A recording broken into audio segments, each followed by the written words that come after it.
Канал Валерия Табакова представляет Фарион, Зинченко и помощь Божия. Здравствуйте, друзья! С вами Валерий Табаков. Опять будем разбираться в теме «Виновен или не виновен» Вячеслав Зинченко в убийстве Фарион. Но сейчас конкретно не о его вине или о невиновности, а о противостоянии сторон процесса. Стороны обвиняемый, защита, сторона обвинения и потерпевшая сторона. Обвинение исполняет чисто формальную функцию. Обвиняемый в такое положение попал не по своей воле, ну а потерпевшая сторона жаждет того, чтобы обвиняемый Вячеслав Зинченко понес наказание. Заслуженное или незаслуженное, это уже их не волнует. Но так им будет спокойнее.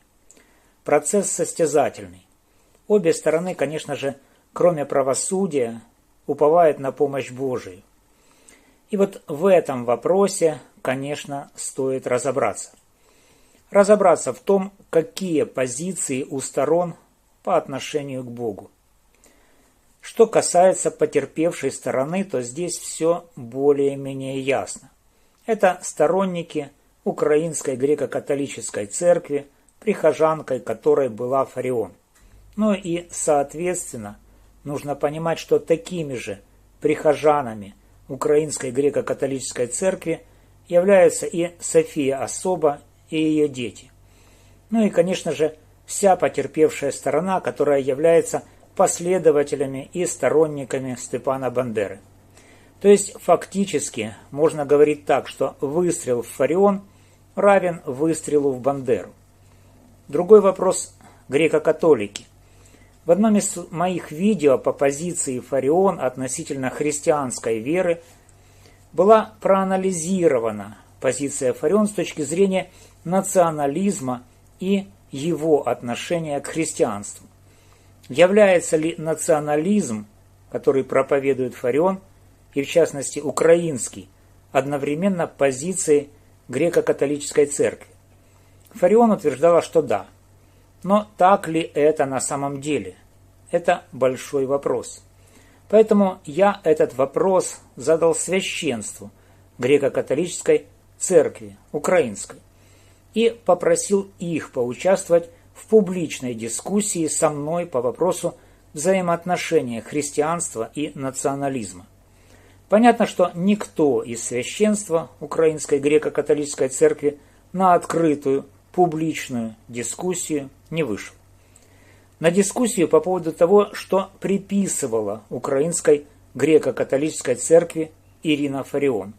А приписывала она фактически позицию, которая квалифицируется в апологетике как этнофилетизм, а в политике как этнонациоцентризм, который ничего общего с христианством не имеет. И вот этот этнофилетизм, и он же этнонациоцентризм, с точки зрения христианского вероучения, не может быть позицией христианской церкви, в том числе и украинской греко-католической. Поскольку в открытую дискуссию со мной священство Украинской греко-католической церкви вступать не стало, то этот вопрос так и остался вне публичной плоскости. Но известно, что относительно этнофилетизма христианское учение говорит, что во Христе не может быть ни эллина, ни иудея, ни раба, ни свободного, ни мужского пола, ни женского, но все и во всем Христос. Националисты же так не считают, то есть у националистов есть разница между представителями той или другой этнической группы. Именно поэтому Фарион так и объявляла себя украинской националисткой и считала, что украинская греко-католическая церковь, поэтому украинская и греко-католическая, потому что она, эта церковь, является сторонницей и основой для украинского национализма, который, опять же повторю, не является присущим христианству.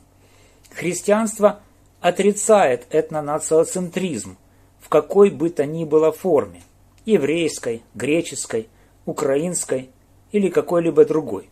Но Фарион утверждала, что именно украинская греко-католическая церковь, к которой также имел отношение Степан Бандера, поддерживает националистическую позицию украинских националистов, то бишь этнонациоцентризм и этнофилитизм.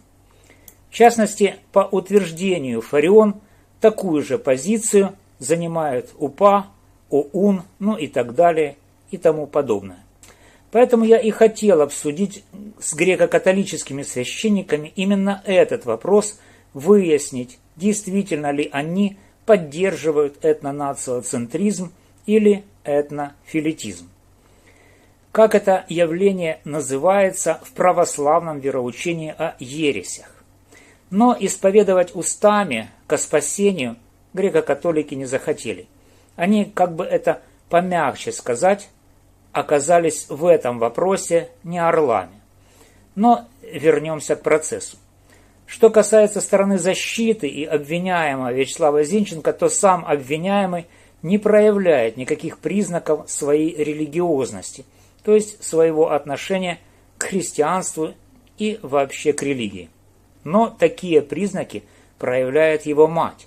Абсолютно точно утверждать нельзя, но именно тот факт, что в одном из своих кратких интервью, данных одному из каналов, она сообщила, что собирается праздновать Новый год 14 января, как она выразилась, Старый Новый год. Вот это ее заявление можно трактовать так, что она является вероятной прихожанкой Украинской Православной Церкви Московского Патриархата, которой руководит митрополит Ануфрий Березовский.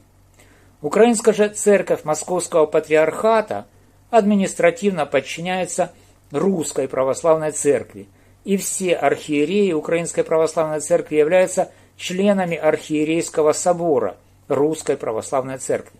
Ну, а Русская Православная Церковь, как вы знаете, поддерживает агрессию России против Украины. Что здесь важно? Важно то, что Украинская Православная Церковь фактически находится в евхаристическом общении с Русской Православной Церковью. То есть они, РПЦ и УПЦ МП, признают таинство друг друга. И, причащаясь, находятся в евхаристическом общении и фактически составляют мистически одно тело. А это очень опасная ситуация, потому что находиться в одном теле с убийцами – это пагубно. Именно поэтому, если действительно мать Вячеслава Зинченко, ну или сам Вячеслав Зинченко причащается в Украинской Православной Церкви Московского Патриархата, то это очень и очень пагубно сказывается на их духовном облике как христиан и состоянии их душ. Если да, то они в таком случае находятся в одном теле с убийцами, и это пагубно. С другой стороны, греко-католики, к которым имеет отношение и убитая Фарион и София особо, они не находятся в евхаристическом общении с Русской Православной Церковью. Это для них как бы плюс, но с другой стороны, они исповедуют такую ересь, как этнофилитизм. Это минус. Тот же этнофилитизм исповедует и Русская Православная Церковь, так что обе эти конфессии от этой ереси не свободны. Но что касается веры и ее отношения к государственности Украины, поскольку вопрос войны России против Украины и Украины против России – это вопрос государственности, и этот вопрос, конечно, обеими сторонами решается таким образом, что государственность и России, и Украины происходят, как они считают, а вместе с ними и многие из украинцев и россиян считают, что их государственность происходит от государственности Руси. Русь они считают основоположником христианского крещения в купели Киевской. И вот в такой позиции сейчас находятся и Украина, и Россия. И в какой-то степени это проецируется на стороны этого судебного процесса, который мы с вами наблюдаем. Что хотелось бы сказать? Что формально мы имеем две стороны, которые фактически идентифицируют себя одинаково, то есть как потомки Руси. И Фарион, и ее последователи, так же как и УПЦ МП и РПЦ, считают себя потомками Руси. Украинский язык фарион и ее сторонники считают произошедшим от староукраинского языка или русской мовы.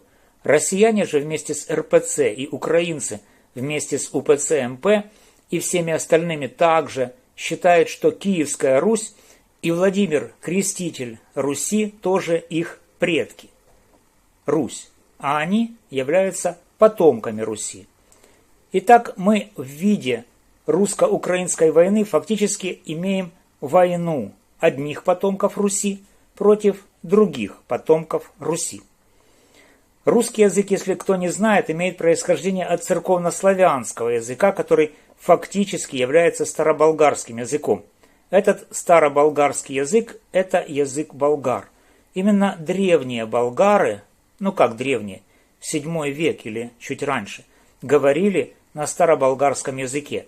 Именно болгары создали первое на территории Украины христианское государство Великая Болгария. Это 7 век. Кубрат, Киев, Поднепровье, Приазовье, Крым, Дон и Кубань. Вот территория этого государства 7 века. Оно просуществовало около 50 лет и было оккупировано хазарами в 682 году, а основано в 631 году.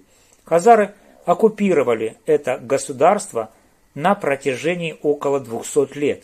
А потом на смену хазарам пришла Русь, которая реоккупировала территорию первого христианского государства на территории, которую сейчас занимает Украина. Поэтому вопрос отношения к Богу, которого пытаются представить украинские и российские конфессии, и в частности Украинская греко-католическая церковь, Православная церковь Украины, Украинская православная церковь Московского патриархата и даже Римская католическая церковь и все остальные являются сторонниками того, что христианство на Украине пошло не от болгар, а от Руси. Хотя на самом деле это не так. Русь явилась реоккупантом территории Великой Болгарии, и поэтому с точки зрения духовной и с точки зрения преемственности, государственности и христианской веры, христианское государство на территории Украины происходит не от Киевской Руси, а от Великой Болгарии. Владетель Великой Болгарии Кубрат Патриций похоронен в Полтавской области, село Малая Перещепино, Новосанжарский район. И вот этот факт является фактом, который позволяет идентифицировать украинских христиан как потомков граждан Старой Великой Болгарии. А что касается современных церковных христианских конфессий на Украине, то ни одна из них не вспоминает первое христианское государство на территории Украины, Великую Болгарию. И это очень пагубно сказывается на самосознании граждан Украины. Но ничего не поделать. Как говорится, что имеем, то имеем. Что в результате?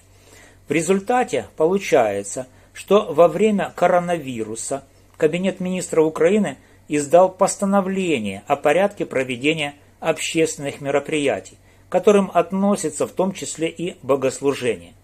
Этот порядок предусматривает обязательность наличия либо сертификата вакцинации против коронавируса, либо отрицательного ПЦР-теста для участников этого собрания, то есть прихожан. Организаторы собрания в соответствии с постановой Кабмина не обязаны предъявлять ни сертификат, ни отрицательный ПЦР-тест. Но, как известно, очень многие в Украине, в том числе верующие, не желали прививаться и не имели материальной возможности во всех случаях, когда они захотят участвовать в богослужении, проходить ПЦР-тестирование. И в этой ситуации нужно было решить, как же этим людям, которые не вакцинируются и у которых нет возможности постоянно проходить ПЦР-тест, быть. И надо заметить, что ни один из священников, ни одной из конфессий не разъяснил, что же делать этим людям, которые являлись их посомами. 0. Гробовая тишина. То есть можно сказать, что они, то есть священство, бросили своих посомых на произвол судьбы. Не всех, конечно, но значительную часть. Те, которые вакцинируются, они остались, у них проблем не было. А вот антипрививочники, да, у них возникла такая проблема. и нужно было решать дилемму. В этой ситуации я им советовал совершать таинства, в том числе Евхаристию, самостоятельно, по домам, без привлечения священства, уклонившегося от своих обязанностей. Вот такая вот логика этого процесса. То есть, с одной стороны, нужно помнить, что первое христианское государство на территории Украины – это Великая Болгария, а с другой стороны понимать, что все 4 христианские конфессии на Украине не исполняют своих функций, которые они обязаны исполнять, то есть не заботятся о своих прихожанах, как отмечается в Святом Писании, видят волка грядущего и бегают. Ну, вот такая ситуация. Как конкретно у участников нашего процесса обстоит дело, я в точности сказать не могу, но предполагаю, что стороны имеют какое-то отношение к религии и во всяком случае в какой-то мере уповают на Божью помощь, чего я им желаю получить. Но для получения Божьей помощи, конечно, нужно разбираться в некоторых тонкостях взаимоотношений с Богом и с Церковью. Спасибо, друзья, за внимание. С вами был Валерий Табаков. Подписывайтесь, лайкайте, комментируйте, распространяйте. До новых встреч!